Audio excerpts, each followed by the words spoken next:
Next thing to do is install the backplate for our CPU, and Cooler Master have made this really simple for you. There's a box labelled Intel socket, and on it we've got a little diagram of the parts you're going to use depending on whether you've got an LGA 1200 or LGA 1700 socket, and we've got some instructions on how to assemble the CPU cooler on the box, which is an absolutely brilliant idea. So this is our Intel backplate. And because we're installing an LGA 1700 socket, we're going to want to make sure that all these clips here are pulled to their outer setting. For LGA 1200, you're going to want to have them in towards the middle. And then it's just a simple matter of lining things up with the holes in the back of the motherboard, and it's going to slot into place. Next, we've got some thumb screws to go on, and Cooler Master have very kindly labelled these with the LGA 1700 in the Intel box. If you've got an LGA 1200 motherboard, again, you're going to use the packet labelled LGA 1200.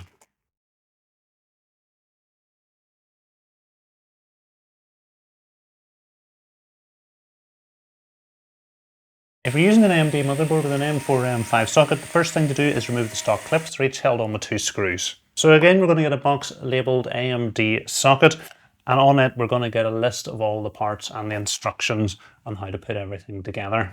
So again, it's really straightforward. There's a bag labelled AMD screws, and if you look closely at the screws, they have a thick end and a thin end, and it's the thick end over towards the right hand side that you're going to want to screw into the motherboard.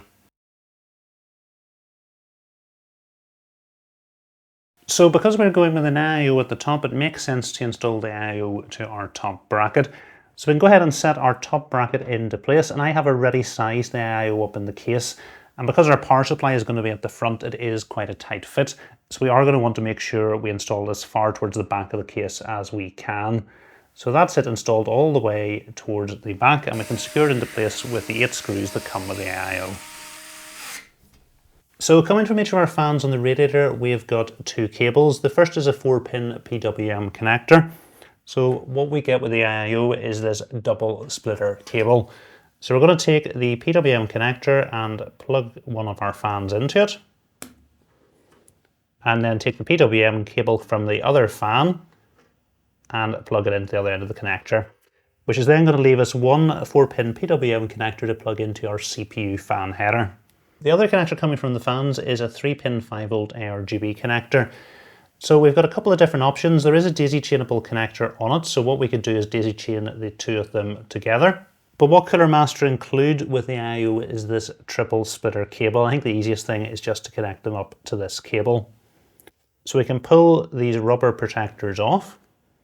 We can take one of the ARGB connectors and plug it into the triple splitter cable. And then to stop that coming loose, Cooler Master include these little bits of plastic, which we can simply pop over the top.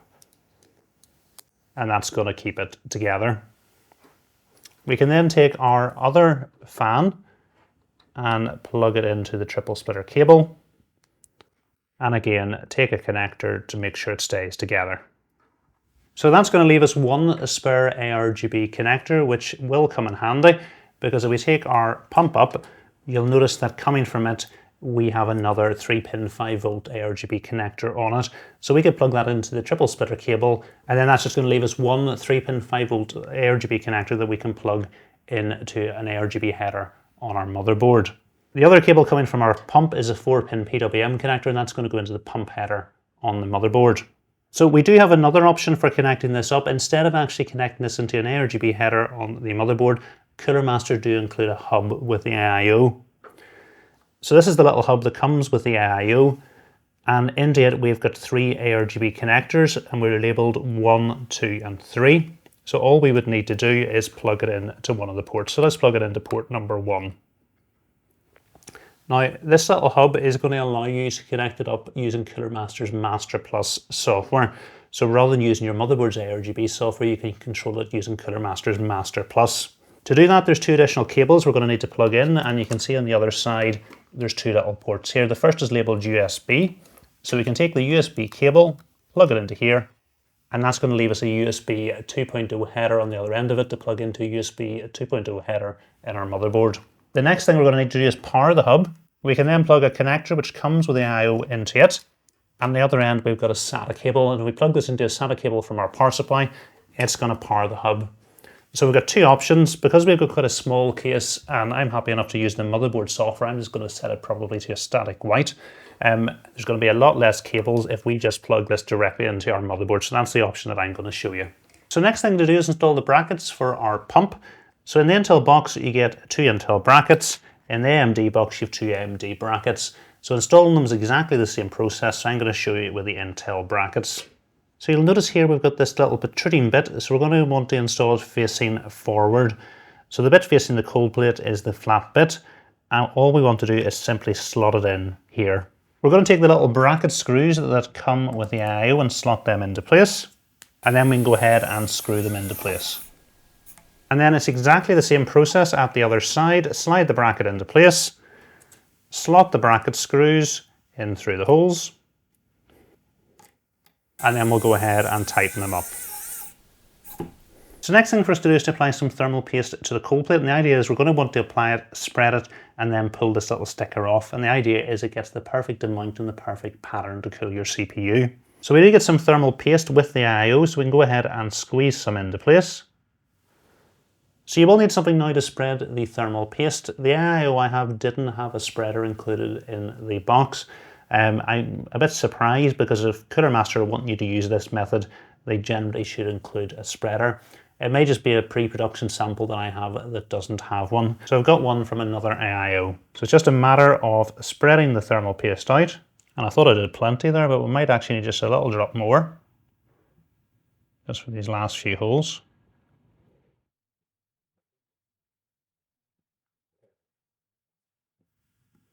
So there we go, now we've got everything spread. It's just a matter of peeling the sticker off.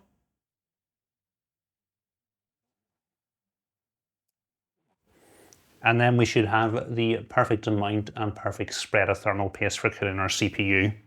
So I think it's probably going to be easier to install our pump onto the CPU before we go ahead and put the top panel on, because I think we might struggle to get our cables plugged in at the top once we've installed the top panel. So all I'm going to do is just wrap these cables around the bracket here to keep them organized. And then I'm going to go ahead and lower things down over the bracket on the motherboard. And then all I'm going to do is take one of the little thumb screws and put it onto each corner. And then we can just tighten each of the thumb screws in turn.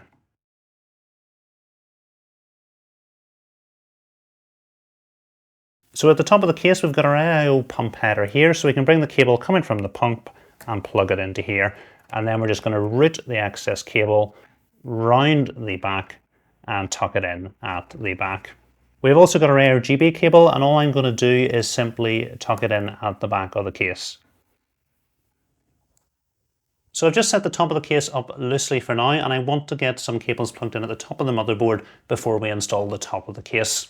So we've got our CPU fan header just here, so I'm going to bring the double splitter cable coming from the fans and the radiator in and plug it into place, and then I'm going to make a start of pulling this cable through to the back.